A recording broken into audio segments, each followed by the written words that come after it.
Well, that's creepy lighting. Okay, so maybe not full on red. How about? Hey guys, happy Friday. Welcome to another Freaky Friday. So on Fridays, I want to tell creepy, scary stories. So sidle up with some hot cocoa, my personal favorite apple cider. I have some very hot apple cider right here. I just pulled it out. Oh my goodness, this is the legit apple cider. Like, this is not powdered packet. This is like from a jug. That's about as legit as you can get without making it yourself, which I want to make my own apple cider this year. So today, like I said in my Will It Jack-o'-lantern video, I want to talk about where jack-o'-lanterns came from. So jack-o'-lanterns originated in Ireland, and they're originally carved out of turnips and potatoes. And I mean, potatoes can be big, but at the time they were carved out of really big turnips and potatoes, the largest that you could find. And it all originates from the tale of Stingy Jack. So let's dive into that story. According to the story, Stingy Jack invited the devil to have a drink with him. True to his name, Stingy Jack didn't want to pay for his drink, so he convinced the devil to turn himself into a coin that Jack could use to buy their drinks. Once the devil did so, Jack decided to keep the money and put it in his pocket next to a silver cross, which prevented the devil from changing back into his original form. Jack eventually freed the devil under the condition that he would not bother Jack for 1 year, and that should Jack die, he would not claim his soul. The next year, Jack again tricked the devil into climbing into a tree to pick a piece of fruit. While he was up in the tree, Jack carved the sign of the cross into the tree's bark so the devil could not come back down, until the devil promised Jack not to bother him for 10 more years. Soon after, Jack died. As the legend goes, God would not allow such an unsavory figure into heaven. The devil, upset by the trick Jack had played on him and keeping his word not to claim his soul, would not allow Jack into hell. He sent Jack off into the dark night with only a burning coal to light his way. Jack put the coal into a carved-out turnip and has been roaming the earth with it ever since. The Irish began to refer to this ghostly figure as Jack of the Lantern, and then simply Jack-o'-lantern. In Ireland and Scotland, people began to make their own versions of Jack's lanterns by carving scary faces into turnips or potatoes and placing them into windows or near doors to frighten away Stingy Jack and other wandering evil spirits. In England, large beets are used. Immigrants from these countries brought the jack-o'-lantern tradition with them when they came to the United States. They soon found that pumpkins, a fruit native to America, make perfect jack-o'-lanterns. So that is the story of how we got jack-o'-lanterns.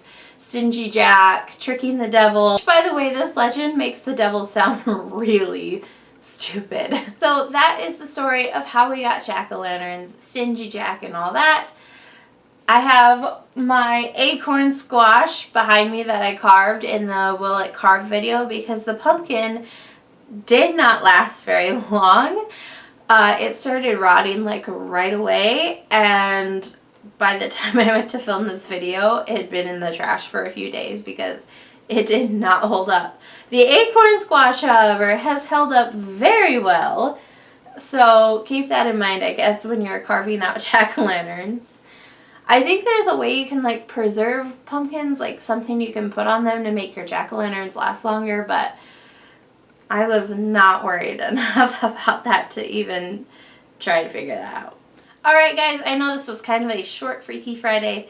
The next couple weeks should be longer, but I just really wanted to go over the tale of Stingy Jack, and I mean, I know there's like other lore stuff, like, didn't the Headless Horseman like carry a jack-o'-lantern at one point? I probably should have looked that up. So like all I'm finding when I look up Headless Horseman jack-o'-lantern are like costumes.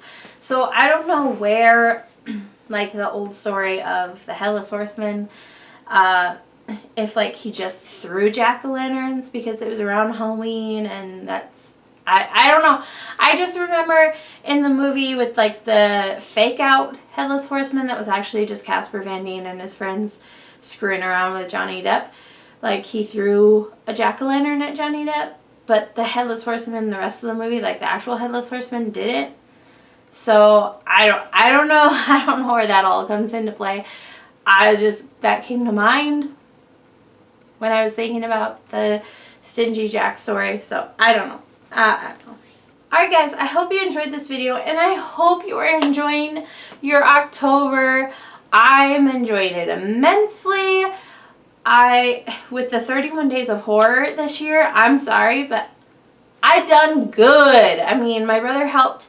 Jacob's Ladder was definitely unexpected and good.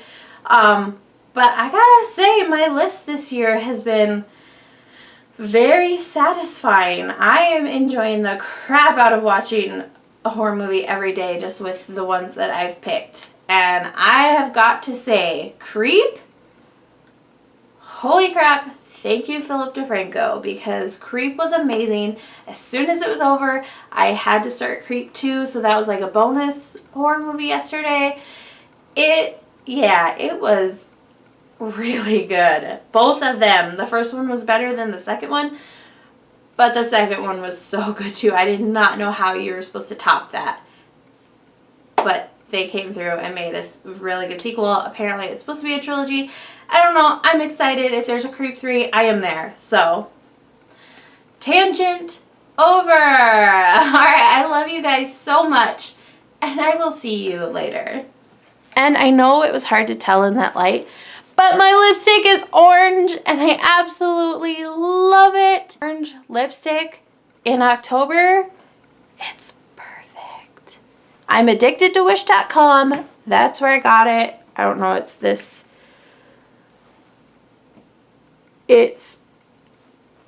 I love it. Orange lipstick.